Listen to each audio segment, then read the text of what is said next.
Why is it that when you and I talk about your book and about your dad, I cry and you act like you're Mr. Spock? Why are you not more emotional about this? I'm not being critical. I'm No, just curious about it, how you're processing it. Is it because of the autism? Is it because you're just eye of the tiger to sell your book? Like, I can't listen to these stories without getting upset, and you're just like boom, boom, boom. Mark, it's a great question. You're the only one to ask it, which is no surprise given your understanding of the human equation and of human emotion. I, for so long, through high school and through the bullying and isolation of high school, and there's some of those stories in Born Lucky, learned to just sort of turn my emotions off because otherwise they come all pouring out. So if I really think about what I'm saying, I couldn't get through any of the interviews. I did the audiobook for Born Lucky. I'm the narrator. And there were times I was in the audio booth just sobbing, reliving some. I hope somebody had a camera on that, a video camera. No, Like, no, they that's too didn't. bad. It's a big mistake. Yeah, it probably was, but it was messy. I'm not a pretty crier. So yeah, that I think I learned to just turn off my emotions and to not feel them anymore. Yeah. And I feel fortunate that I wasn't arrested on the B train this morning when I was crying. I feel like no, somebody could easily have turned me in because I might have had trouble explaining it. So here's the thing I've been wondering about. You must work with people and maybe, are friends with people who didn't know sure. that you have autism. So, what have people said to you about that? Most people have said I didn't know, which Yeah. my response would be A, my father did a good job. B, you don't know me that well. Yeah. If you spent extended periods of time with me or we went out to dinner a couple of times, you'd see different things. And C, I would tell you that it's an everyday battle.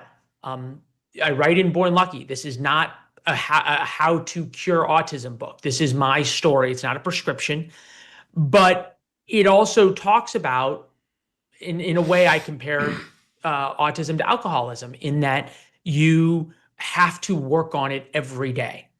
And I think about Mark, the time, much more the times that I slip up than the times everything works. A couple of weeks ago, I was at my father-in-law's golf club. We had just finished a round of golf. I was late to get somewhere, and I'm in the parking lot packing my golf bag into my travel bag. And this very nice older gentleman who we had played golf with walks over to try and talk to me. So I'm down on the ground next to the golf cart, shoving the golf bag in the travel bag. And he starts trying to talk to me. And one of the classic characteristics of autism is that you become really task focused and task intense. And so I'm trying to pack the golf bag and he's trying to talk to me and I'm completely ignoring him. And I knew in that moment, I need to stop packing the golf bag and talk to him because it is phenomenally rude not to. And my dad drilled that into me about being polite to people. And I could not stop. I couldn't stop packing the golf bag and just completely ignored him. I was horribly rude to him. And he eventually just walked away because I was being so rude. So I sent him a note about a day or two later via text and just said, I want to apologize to you about how rude I was. I am so sorry. This is awful. Please forgive me. What I didn't say in that is, oh, by the way, I have autism. Because my dad taught me from a very young age, there are no excuses for how you behave. You have to take responsibility from that. And I think it's one of the reasons they never told me that I had autism or anything else, as my parents would later tell me, because they didn't want me to be able to use it as an excuse.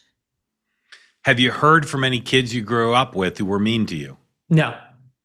All right. I want to go find them together. What do you think? Not to confront them, but I'd like to do like a town hall with you and your elementary school class. What do you think? Well, you'd have to go find them yourself because I think, Mark, as you know from reading the book, I didn't use the names of anybody who was mean to me. Yeah. But I did use the names of the people who were nice to me. And it was interesting because my co-writer and I, Don Yeager, went back and forth on that a couple of times. He said, how can you tell these stories about a teacher who said in front of the entire class, 8th grade art class, looked out at you when he didn't like your painting? And to be fair, I wasn't going to become Picasso. And he says, hey, Vittert, if my dog was as ugly as you, I'd shave its ass and make it walk backwards. So you can imagine if a teacher's saying that to a kid, what the kids are saying to the kid. Yeah. But I'll put the kids in silhouette and alter their voices. I just okay, want to. you could you could I just want that moment of reconciliation. yeah. I Well, think they'd be happy for you, maybe. yeah, you can do that. What was happy for me was really recognizing the people who were nice to me. And that's why we use their names, Yeah. was because I wanted people who read the book to realize, even if you're not a parent or you're a parent of a kid who doesn't have these kind of issues, what enormous difference you can make in a kid's life by being kind and by being that person. Yeah. So you've said this is not a how to cure autism book. Um, how would you describe it? Is it a memoir? Is it an ode to a parent? How would you describe what the book is? What genre I think is it's a it? love letter to my dad, right? Yeah. And I wanted to say thank you to him. He's 78 or 9 now, while I still could. And I believed that this story could really help people because it would show them and show parents that there is hope that my parents didn't have. And I'll let your viewers, your listeners mark in on this. Born Lucky almost didn't happen, right? Because my dad never told anybody about this stuff. These are the darkest, most awful times of my life. Going to therapy, as much as I like talking to you, but going to therapy on national television is not that much fun. I never went to therapy as a kid. So here we go. And I was talking to my dad, and as we were starting to write the book and I was interviewing him for it, every time we would get to a story, a really emotional moment, he'd go, well, do we want to tell that story? Do you want to put that in? Are you sure you want to talk about that? And I said to my dad, look, we can't do this. What we're going to do is you're going to tell me everything. And we're going to be as raw as we possibly can. I'm going to write the manuscript with Don. And when we're done, we're going to give it to you. And if you don't like it, we won't turn it in. And as a man who's had book contracts, Mark, you understand that I didn't really have a plan. If he said no, you can't turn it in. But when I gave it to him, he had those same concerns about what do I do? And I'm not sure I want this out there. And I said to him, Dad, if at that meeting when that woman said to you, we got no idea, as helpless as you felt and as hopeless as you felt when she said, just kind of, he is who he is. If instead she had handed you Born Lucky and shown you how much a parent could do, what would you have done? And he said, I would have read it every week. So that is why we ended up saying, Yeah. All right, let's do this. It's a beautiful thing. I've written 5 books. 2 were bestsellers, 3 were not. You and I both have lots of friends who've written books that aren't successful. And it's always heartbreaking to me when my friends' books don't sell, and always a wondrous and delightful thing when they do, like yours is, to get number 4 on the New York Times bestseller list, to have all this acclaim and recognition is fantastic.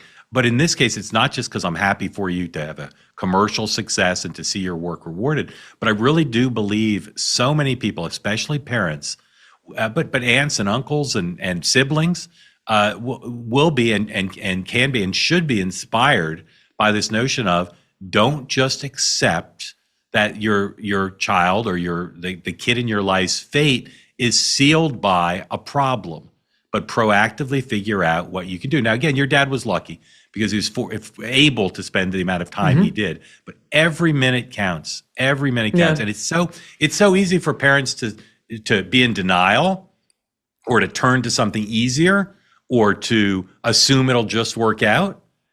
But that's not in the kid's interest. What's in the kid's interest is to do at least a version of what your dad did, which is to say, I'm not going to accept the fate that is being laid out.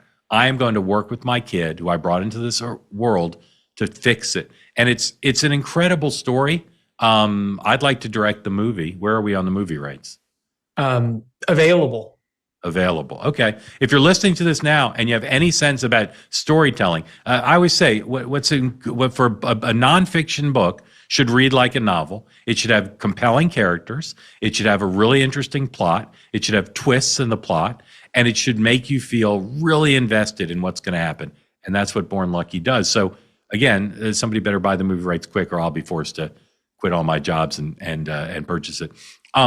What has the reaction been from your family to the success of the book and to all this stuff being shared out in public for the first time?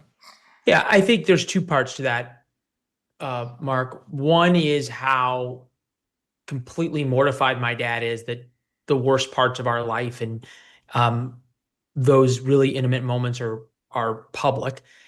Like most heroes, he doesn't want to be held out as one. And I asked him one time, one of the things that people are going to say about this book is, oh, that's great, Vittert. Your dad was in a position where he could step away from his job and do so much for you. Most parents can't. So there. And I asked him about that, and he said, I would have just worked the night shift because I knew that your only chance was for me to be there in the morning and at home when you got home from school. So, and he gave up a tremendous amount beyond just his job. He didn't go to dinner with friends at night. He didn't play golf on the weekends with his. He was there every minute. The thing that has meant the most to my dad is I have forwarded him the dozens, maybe hundreds of emails now I have gotten from complete strangers about what this book has meant for them and the hope that this has provided them. And the 140 5-star Amazon reviews that we've gotten for the book. And that has let him know that doing this has had the effect that he hoped, which is that it would let parents know that there was so much hope and that there was so much that they could do. Yeah. What you just mentioned, the letters you've gotten, the stories. What do you plan to do as a follow-on to this? Not in terms of writing another book necessarily, but do you have thoughts about how to further help parents to do at least a version of what your dad did? It's a great question. I've given it almost no thought because I haven't had time, number one, but number two, because I am not a parent. This is a book about a parent written by a kid, which makes it very different than any other parenting book because every parenting book is written by parents. So I don't really think I'm in a position to give advice. And I think to me, what's going to be most interesting is listening and hearing what parents take from the book, not what I can offer them about the book. Yeah. In my other platform on Two Way, I want to get us into parenting. I want to provide a place where parents can come and get advice and share stories, etc. And maybe we'll put your book on the syllabus because again, your dad did the hard thing, which is overcome the human tendency of parents to be angry and unproductive or to turn away and to say, this is too hard. And what a lot of parents in my experience do is they just have anxiety over it. They have anguish. They say, isn't it horrible that our son has autism or Asperger's or is on the spectrum in some way? Or isn't it horrible that our son has or daughter has a physical disability? And let's just get through every day. And particularly if they're siblings, very difficult to say, we're going to devote a lot of attention to this one child because that comes at the expense, just zero sum in terms of time, of our other kid or kids. But it's the right thing to do. And again, one of the profound effects your book has had on me is every time I look at my son, I'm more emotional about it because of my sense of what your dad had, which is an obligation to be everything I can be to my son, to give him the best life he can possibly have. Well, I've seen you and your son together, Mark, and I've watched him look at you and you look at him and help him. And that's what this is all about.